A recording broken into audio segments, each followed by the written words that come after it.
گاہی کونین میں درود و سلام پیش کرنے کے بعد معزز علماء کرام، معزز سامعین، السلام علیکم ورحمۃ اللہ وبرکاتہ۔ میں جانتا ہوں، میں سمجھتا ہوں کہ دور دراز سے سفر کر کے آپ لوگ صالح ثواب کی مجلس میں تشریف لائے ہیں۔ ضروری نہیں کہ بہت دیر تک آپ لوگوں کو یہاں روکے رکھیں۔ تھوڑے وقت میں چند باتیں گوش گزار کرنا چاہوں گا۔ اگر توجہ فرمائیں گے تو ایک ایک بات سمجھ میں آتی جائے گی۔ اللہ کے حضور دعا ہے اللہ میری زبان پہ حق کے کلمات جاری فرمائے۔ اللہ تعالیٰ نے قرآن مجید میں ارشاد فرمایا، سورہ بقرہ پہلا پارہ، کیف تکفرون، اے بولنے والے انسان مجھے بتا وہ کون سی چیز ہے جس نے تمہیں انکار کرنے پہ مجبور کیا ہے؟ اپنے اللہ سے تمہیں کون سی چیز دور دور کر رہی ہے؟ اے انسان اپنی حقیقت دیکھ، تمہاری حقیقت کیا ہے؟ امواتن امواتا اموات۔ یہ میں اپنی حقیقت بیان کرنے لگا ہوں قرآن سے، ہو سکے تو آپ بھی اپنی اپنی حقیقت کو جان لیں۔ ہم کیا تھے؟ اللہ فرماتا ہے امواتن امواتا اموات۔ اے انسان تو ایک مردہ تھا۔ کیسا مردہ تھا؟ نہ تمہارے ہاتھ تھے، نہ تمہارے پاؤں تھے، نہ تمہارا سر تھا، واسن یادن قامن واجلن، کچھ بھی نہیں تھا۔ اے انسان جب پہلے تو مردہ تھا، بالکل عدم تھا۔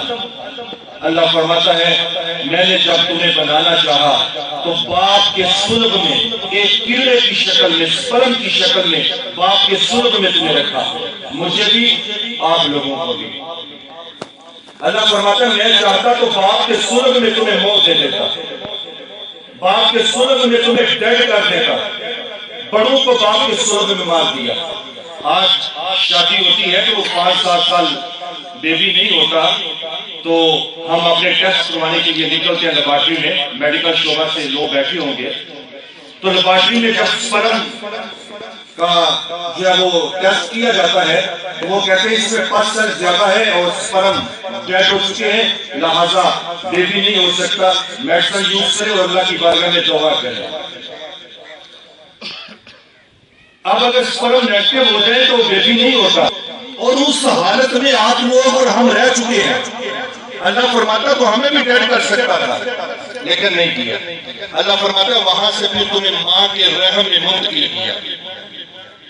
ماں کے رحم میں جب منتقل کیا تو رب فرماتا ہے میں نے بھی ایسی صورت ما شاء تمہیں تراش تراش کے بنایا۔ آج کے بعد نیا ماڈل آتا ہے تو بڑا چینج ہو تو ڈیش بورڈ چینج ہو جاتا ہے، لائٹیں چینج ہو جاتی ہیں، تھوڑا بہت مونوگرام اس کا چینج کر دیتے ہیں، پورا سال پیسے لیتا ہے تو تھوڑی سی چینجنگ لاتا ہے۔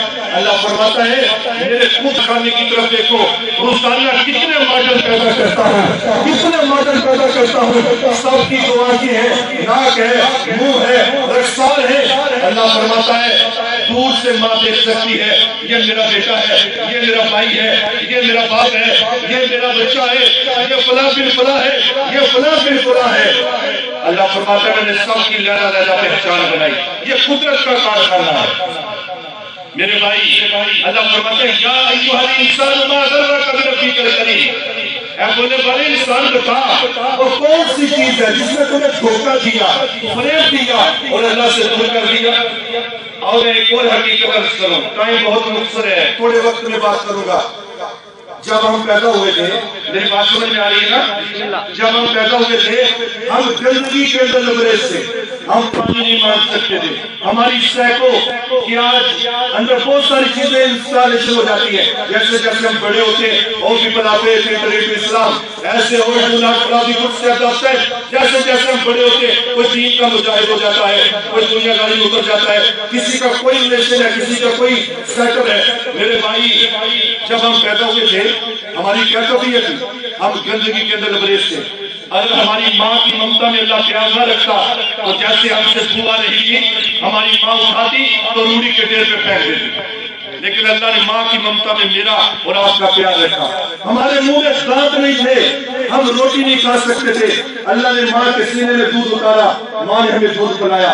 ہم کروٹ نہیں بدل سکتے تھے, آج ہماری کتنی طاقت ہے, ہم کتنے طاقت والے انسان ہیں.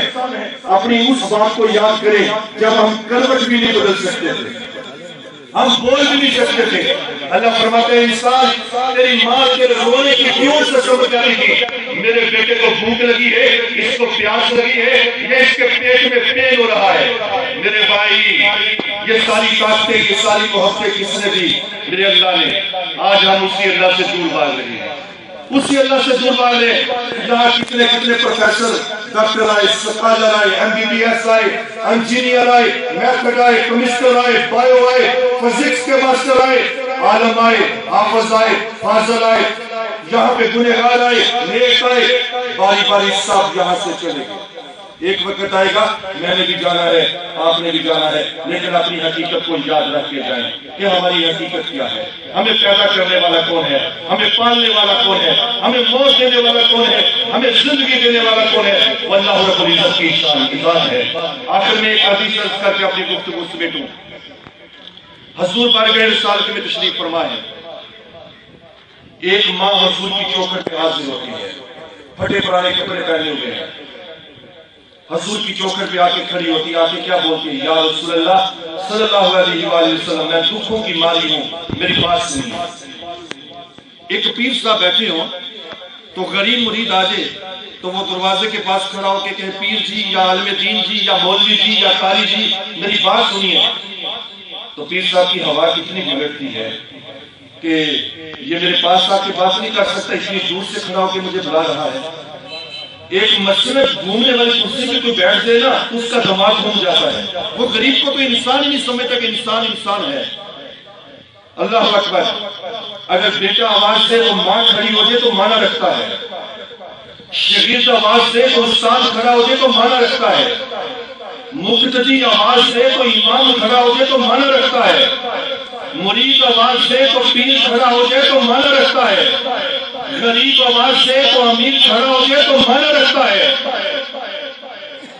اگر امام الانبیاء کھڑے ہو جائے تو کتنا بڑا مانا ہوگا. حضور کھڑے ہو گئے, اماں پھٹے پرانے کپڑے پہنے ہوئے, غربت کے تاثر چھائے ہوئے, عرض کرتی آقا میں بڑی غریب ہوں تو دکھوں کی ماری ہوں, میری بات سنیے. دھوپ چمک رہی ہے, ہندوستان کی گرمی میں عرب کی گرمی میں بہت فرق ہے, وہاں بڑی تبش پڑتی ہے. حضور کھڑے ہوئے, اماں نے آواز دی, حضور نے اپنے نلائن جوتا مبارک پہننا بھی پسند نہیں کیا, کہیں اماں کی بات سننے میں دیر نہ ہو جائے. حضور دوڑے اماں کے پاس چلے گئے, اماں نے اپنی باتیں سنانی شروع کر دی. ویسے بھی محاورہ ہے, عورت کی بات چھڑ جائے تو ختم ہونے کا نام نہیں لیتی, تو جب سننے والے میرے مصطفیٰ ہوں تو پھر بات کیسے ختم ہو. حضور سنتے جا رہے, اماں سناتی جا رہی. کئی گھنٹوں کے بعد جب بات فنش ہوئی, حضور پلٹے, اپنی مسجد کے اوپر بیٹھ گئے, اماں گھوم گھما کے پھر آ گئی. عرض کیا حضور تھوڑی سی بات رہ گئی, وہ بھی سن لیجیے. حضور دوسری مرتبہ پھر اٹھے, ننگے پاؤں اماں کے پاس چلے گئے. بات ختم ہوئی, کرنا پہنچ ہوئے, حضور مسجد کے اوپر بیٹھ گئے, اماں گھوم گھما کے پھر آ گئے. عرض کیا حضور تھوڑی سی بات رہ گئی, وہ بھی سن لیجیے. تیسری مرتبہ اٹھے, ساتھی ہاتھ باندھ کے کھڑے ہو گئے. آقا پورا عرب اماں کو پاگل سمجھ کے اپنے منہ نہیں لگاتا, اماں جس سے بات شیئر کرتی ہے اس کا پیچھا نہیں چھوڑتی. حضور آپ کا تو لمحہ لمحہ بڑا قیمتی ہے. اگر اماں کا مزاج ذہن بن گیا تو گلی گلی میں آپ کا وقت ضائع کرے گی. حضور اس کو ٹائم نہ دیجیے. حضور کی آنکھوں میں تھم تھم آنسو آ گئے. میرے آقا فرماتے ہیں جس اماں کو پورا پاگل سمجھ کے اس کے ٹکڑے کوئی نہیں سنتا, اگر میں محمد بھی نہیں سنوں گا تو کون سنے گا. میرا کملی والا دکھی دلا کا سہارا, قسم خدا بھی سالو سب نالو پیارا. جی تو چاہتا بہت گفتگو ہو, وقت کے دامن میں اتنی گنجائش باقی نہیں. مجھے میں 6 گھنٹے میں بیان کروں گا تو مقصد یہی ہے ہم اپنی زندگی کو اللہ اللہ کے رسول کی محبت میں گزارے. یہی ختم کروں گا تو مقصد پھر بھی یہی ہے, مرنے کی طرف دیکھ نہ جینے کی طرف دیکھ, جب چوٹ پڑے دل پہ بس مدینے کی طرف دیکھ. السلام علیکم.